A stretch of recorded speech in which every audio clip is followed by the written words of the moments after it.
Si hay una familia envuelta en misterio, origen de conspiranoias y sinónimo de poder, esa es la familia de los Rothschild, banqueros de reyes, la dinastía que domina el mundo desde las sombras, fiestas extravagantes con extraños rituales y toda una serie de mitos que hoy veremos si son reales o no. Empezando por este señor de aquí, Mayer Amschel, el primero de los Rothschild. Nació en 1744 en Frankfurt, en un gueto judío. La casa de su familia tenía un ancestral escudo rojo. En alemán, escudo es Schild y rojo Roten, y de ahí proviene el apellido de la poderosa dinastía, Rothschild. Después de convertirse en adulto a los 13 años, como decía la cultura judía, Mayer Amschel se mudó a Hannover. Su familia logró enchufarlo en el banco de Samuel Oppenheimer, que no tiene nada que ver con Oppenheimer el de la peli. En ese entonces, los bancos eran otra cosa, las guerras eran caras y el Sacro Imperio Romano Germánico estaba dividido en 1800 territorios con nobles que coleccionaban monedas antiguas y querían construir grandes castillos. Los bancos no servían para dar hipotecas y colarle un fondo de dudosa moralidad a viejos despistados,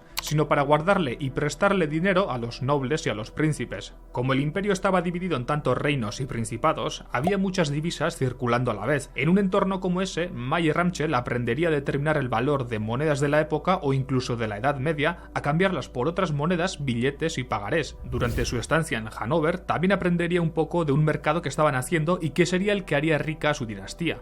Los bonos, una deuda subdividida en partes más pequeñas y vendida a los inversores, que los compran para obtener unos intereses o para volver a venderlos directamente. Al igual que ahora, en ese entonces los bonos eran emitidos por los estados nacionales, y como en el Sacro Imperio Romano Germánico había muchos, el joven Amschel aprendió mucho en la banca de Samuel Oppenheimer. Después de todo, siempre había algún noble que necesitaba dinero para cualquier cosa, desde dar un banquete hasta pagar a un ejército o construir un castillo. En muchos casos, la tarea de un banquero como Mayer Amschel era el de ser intermediario entre los nobles o príncipes que necesitaban dinero y los inversores, que podían ser tanto gente rica como comerciantes o artesanos de clase media que buscaban un rendimiento. En el proceso el banquero creaba los bonos y cobraba comisiones. Otra consecuencia de trabajar en la banca de entonces es que conocía a toda la monarquía y nobleza. Mayer Amschel se terminó relacionando con ellos y a fuerza de contactos pronto pudo montar su propio negocio. En 1764 volvió a Frankfurt y empezó a especializarse en la compra, venta y empeño de monedas antiguas y medallas. Presuntamente la primera transacción que hizo por sí mismo fue la compra de una moneda antigua a Guillermo IX de Hesse-Kassel, príncipe heredero del estado independiente de Hesse-Kassel. Cuenta la historia que en ese momento Guillermo necesitaba 38 florines y 30 kreuzers,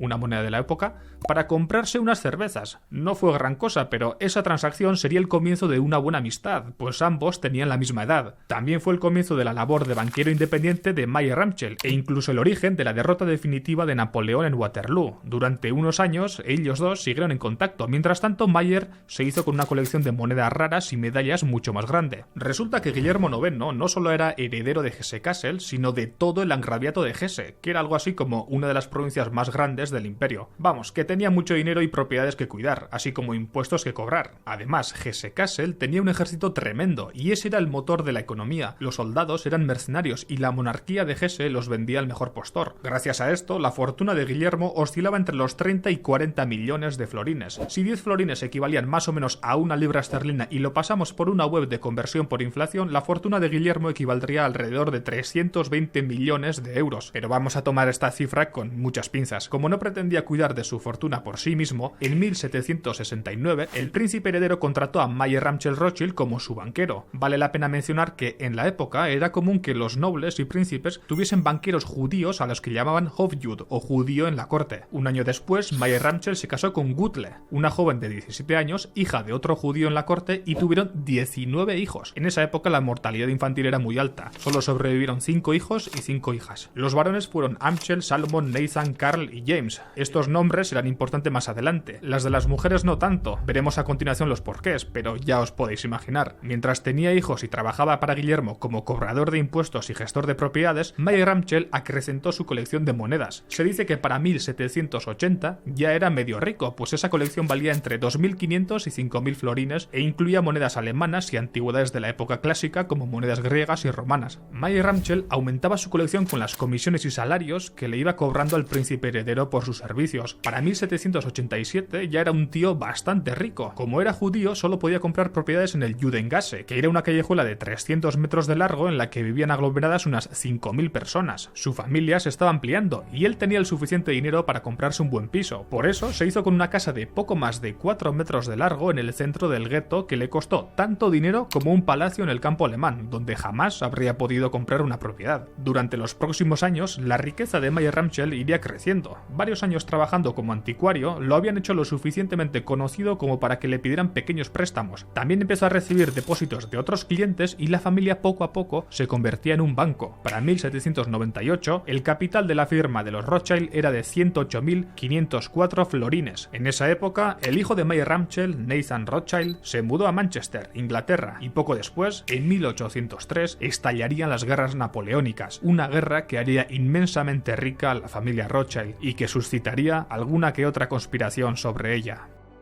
Antes de continuar, este vídeo está patrocinado por Nextory, una aplicación de ebooks y audiolibros. En Nextory tienes un catálogo de más de 300.000 libros y cuando colaboro con ellos siempre me piden que recomiende alguno. Hoy os podría hablar de los libros de Niall Ferguson, que es uno de los historiadores en los que nos hemos fijado para hacer este vídeo, pero justo no está el de los Rothschild. Por eso voy a hablaros de 3 libros que dejé a 3 amigos y ninguno me lo ha devuelto. Primero, The Long Walk, de Stephen King, un libro de ciencia ficción cortito, disfrutable y que se lo llevaron para nunca devolverlo. Segundo, Hábitos Atómicos. Por favor, el que se llevó este libro vive al lado de mi casa, podría devolverlo cuando quisiera, pero no lo hace. Tercero, La compañía, de Max Berry, mi autor fetiche, del que se llevó este libro no me espero nada. Encima, en Nextory le han puesto 2 estrellas los malditos críticos intelectuales. Y bueno, ¿que por qué os cuento esto? Pues porque ¿para qué queréis tener libros físicos si vienen tus amigos y te los roban? Para eso mejor te suscribes a Nextory, 9,99 € al mes, 45 días gratis con el código LORD45 en el enlace de la descripción y a disfrutar. No solo de libros y audiolibros, sino también de revistas como Muy Interesante, National Geographic y, como no, mi favorita, Lecturas. Muchas gracias a Nextory por patrocinar este vídeo y ahora sí, continuamos.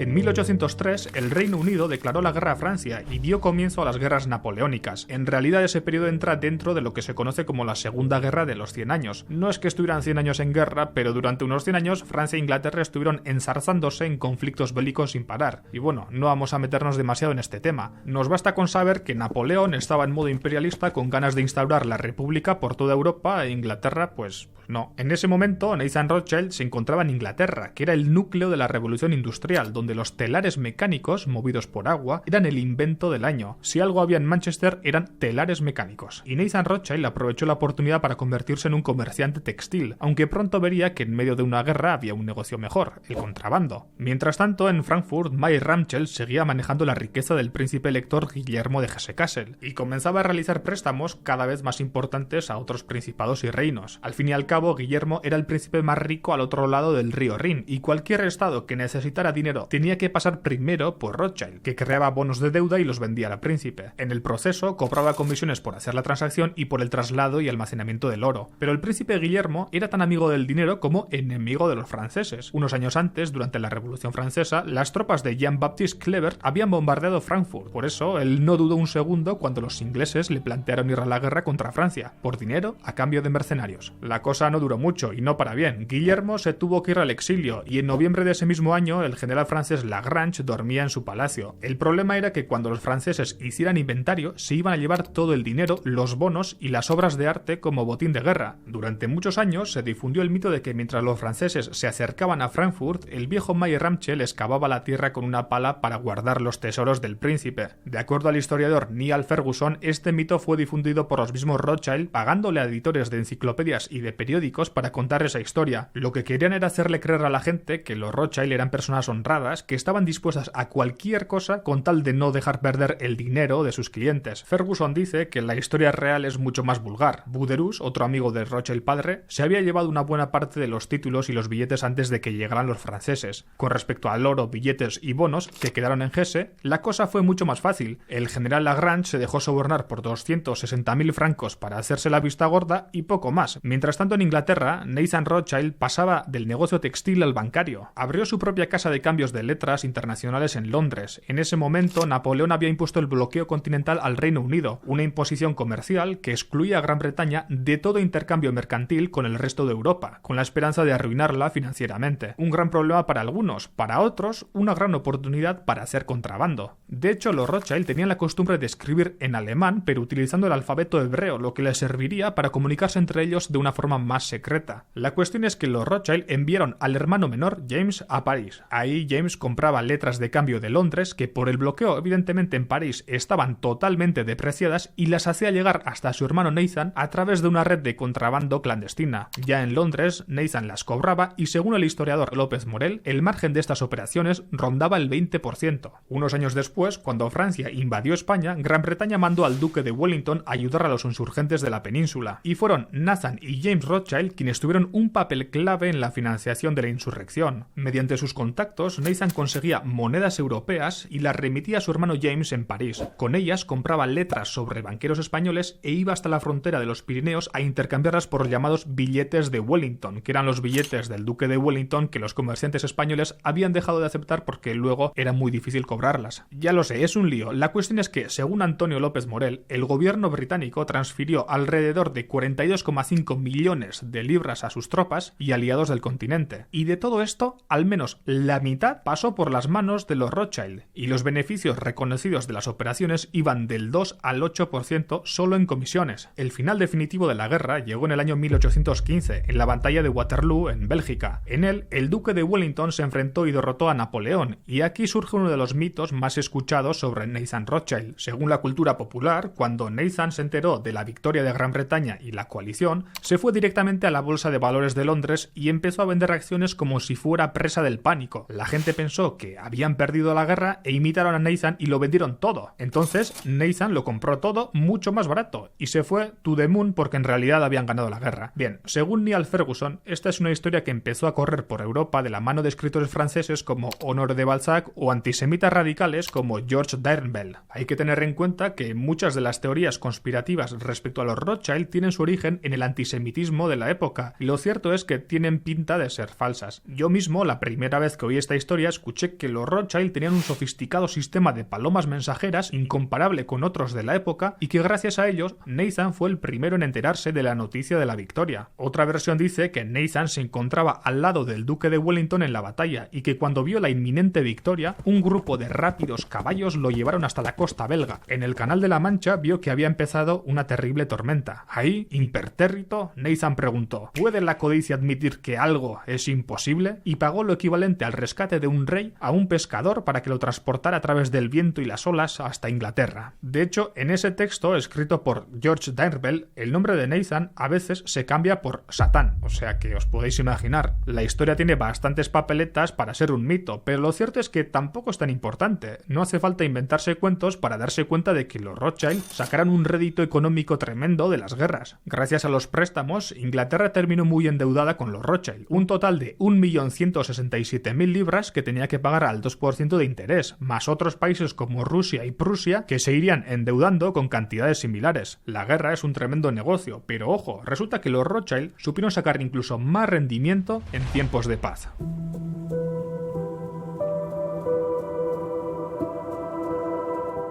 La guerra no solo fue buena para los Rothschild en el aspecto económico, en el aspecto social también fue una bendición. El paso de Napoleón no solo trajo soldados y ocupación, sino también los derechos del hombre, que dicen que todos los hombres nacen y permanecen iguales y libres en derechos. Fue el propio patriarca Mayer Amschel quien negoció con el nuevo gobernante de la ciudad de Frankfurt que los judíos pudieran comprar propiedades fuera del gueto judío e involucrarse en distintos tipos de negocios. En 1812, pocos años antes de la derrota de Napoleón, Mayer Amschel falleció a los 70 años de edad. En su despedida dejó el siguiente testamento: todas las posiciones claves deben ser ocupadas por miembros de la familia. En los negocios solamente pueden participar los miembros de la familia varones. El hijo mayor del hijo mayor debe ser el cabeza de familia siempre y cuando la mayoría de la familia no decida lo contrario. La familia debe casarse entre sí con sus primos de primer y segundo grado. No debe haber ninguna auditoría jurídica y ninguna publicación de los bienes. Bien, hay cosas interesantes a analizar en este testamento, como por ejemplo que no debe debe de haber ninguna auditoría jurídica ni ningún... ¿Casarse entre primos de primer y segundo grado? ¿Esto qué es? ¿Juego de Tronos? Un poco de contexto. En ese momento era normal. En la Europa del siglo XIX los matrimonios eran concertados. Las familias reales se solían casar entre primos. Entre minorías étnicas como los gitanos o los judíos también lo hacían. En el caso de los hijos de Mayer Ramchel, la segunda generación, solo James se casó con una sobrina. El resto se casaron con hijos e hijas de banqueros e importantes comerciantes judíos, porque claro, los matrimonios fuera del clan solo eran bendecidos cuando el poder o la posición del consorte no podía ser rechazada. Eso sí, desde la tercera hasta la quinta generación fue la fiesta de la endogamia, porque con la cantidad de dinero que manejaban ya los Rothschild era casi imposible que tuvieran algún interés en casar a sus hijos con alguien de fuera de la familia. Bien, zanjado este tema, regresemos a la segunda generación. Cada uno de los 5 hijos se fue a una ciudad de Europa. Amschel se quedó en Frankfurt, Salomon se mudó a Viena, Nathan a Londres, Carl a Nápoles y James a París. Esto se representó como las 5 flechas del escudo de los Rothschild. Durante los siguientes años, los banqueros repartidos por Europa tuvieron una ventaja estratégica con respecto a sus competidores. Gracias a que mantenían una cuidada red de informantes entre las diferentes casas, los Rothschild podían hacer lo que se conoce como arbitraje, es decir, aprovecharse de la variación de precio de un activo en diferentes mercados. La información siempre fue muy importante para los Rothschild. Crearon un sistema de correos privado muy eficiente que incluso pusieron al servicio de la reina de Inglaterra. Por otra parte, los 5 hermanos hacían piña para mitigar los problemas que podía tener uno de los bancos. Si era necesario, se hacían transferencias entre ellos para superar las crisis financieras, hoy por ti, mañana por mí. Y por último, y tal vez la clave del éxito bancario de la familia, fue el papel de los Rothschild en la creación del mercado de deuda pública internacional. Fue Nathan quien propuso al gobierno británico emitir bonos en Londres, aunque los inversores podían adquirir títulos en las grandes capitales europeas. La emisión se hacía en libras a un cambio fijo y los bancos Rothschild facilitaban el pago en moneda nacional. Por decirlo de otra forma, digamos que los Rothschild estandarizaron el mercado de bonos en toda Europa. Antes, un inversor de Inglaterra solamente podía comprar bonos en ese país, mientras que con los Rothschild, un inversor en Francia podía usar francos para comprar, por ejemplo, bonos italianos, ir a Inglaterra y venderlos a otro inversor local en libras. Además de todo este jaleo bancario, los Rothschild, cada vez más ricos, se dedicaron a invertir por toda Europa y América. Invirtieron fuertemente en ferrocarriles. Como tenían contactos con los dirigentes de cada país, no les costaba conseguir créditos o derechos de construcción. Financiaron también las colonias mineras del actual Zimbabue, donde se explotaban los diamantes de sangre. Financiaron el metro de Londres, financiaron el sector de la metalurgia y el carbón en España, y se metieron en la fabricación de vinos de lujo en Francia. Los Rothschild ya no solo tenían el poder bancario, sino que estaban inmiscuidos y eran impulsores de las economías de cada país a través de sus inversiones y empresas. Tan grande era su poder que se puede llegar a entender la razón por las que se erigieron tantos mitos alrededor de la familia, pero todo lo que tiene un comienzo tiene un final, y todo lo que sube, baja.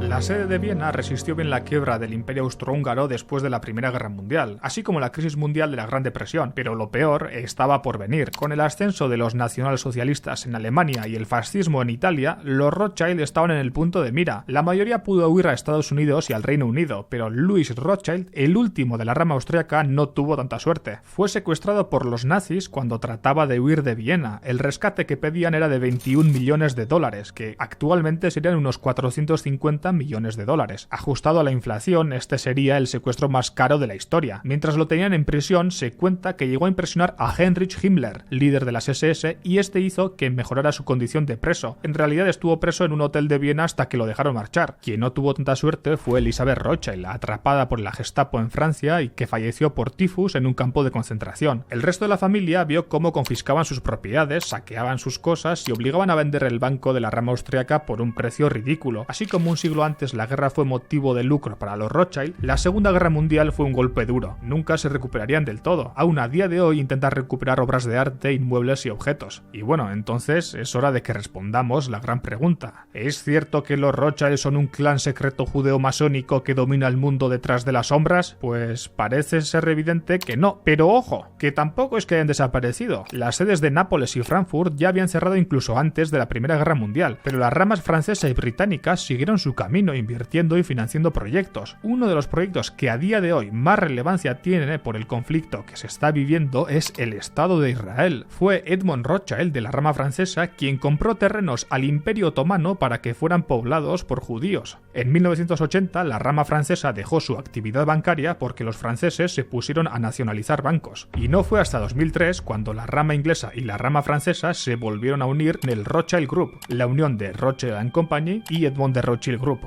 Si juntamos los activos manejados por Rothschild & Company con los de Edmond de Rothschild Group, asumimos que toda la participación le pertenece a la familia y que no tienen riqueza fuera de ella, apenas llegaríamos a unos 18.000 millones de euros. Esta cantidad equivale a la fortuna de Donald Bren, el magnate inmobiliario más rico de Estados Unidos, que se ubica en el puesto 90 en la lista de billonarios de Forbes. Ya sé que en internet se dice que tienen 500 trillones, pero esa cifra no tiene ningún sentido. Ojo, hay otro Rothschild en la lista de Forbes, pero este no tiene nada que ver con la familia de los Rothschild. Entonces, ¿qué pasa? ¿Todo esto de los Rothschild es un mito? ¿Un simple invento? Ha habido ocasiones en los que los propios Rothschild han dado razones para que la gente sospechara de su actividad, como por ejemplo en la surrealista fiesta que montaron en los años 70 en su castillo de Ferrières, en Francia. Aquí podéis ver algunas imágenes de esa fiesta y, bueno, en algunas noticias se comenta que en esa fiesta se utilizó una iconografía masónica. Y yo no sé lo que es la iconografía masónica, pero vamos, no vamos a negar que fuera una fiesta bastante siniestra. Esta que aparece aquí es Marie-Hélène de Rothschild, la primera mujer no judía en casarse con un Rothschild, y lo que lleva en la cabeza es una cabeza de ciervo que llora lágrimas de diamantes de verdad, y lo que está a su lado es, pues no tengo ni idea de lo que es. De aquí surgió la teoría de que la fiesta en realidad era una reunión para decidir el destino del mundo, como lo solían hacer los Illuminati desde tiempos inmemoriales. También decían que comían bebés, pero vamos, es que con estas imágenes se lo iban buscando. En mi opinión, las conspiraciones son solo eso, conspiraciones, pero trascendiendo al mito, los Rothschild sí que han influido fuertemente en el transcurso de la historia de los últimos siglos, y desde luego este vídeo se queda corto en todas las empresas que participó la familia, todas las guerras que financió y las revoluciones que promovió. Y aunque probablemente ya hayan perdido gran parte de ese poder, desde luego nos encontramos ante una de las familias más importantes de la historia moderna, una familia que me recuerda a la de John Davidson Rockefeller, el magnate petrolero estadounidense del cual tenemos un vídeo en el canal. Haz clic en la imagen para conocer su historia.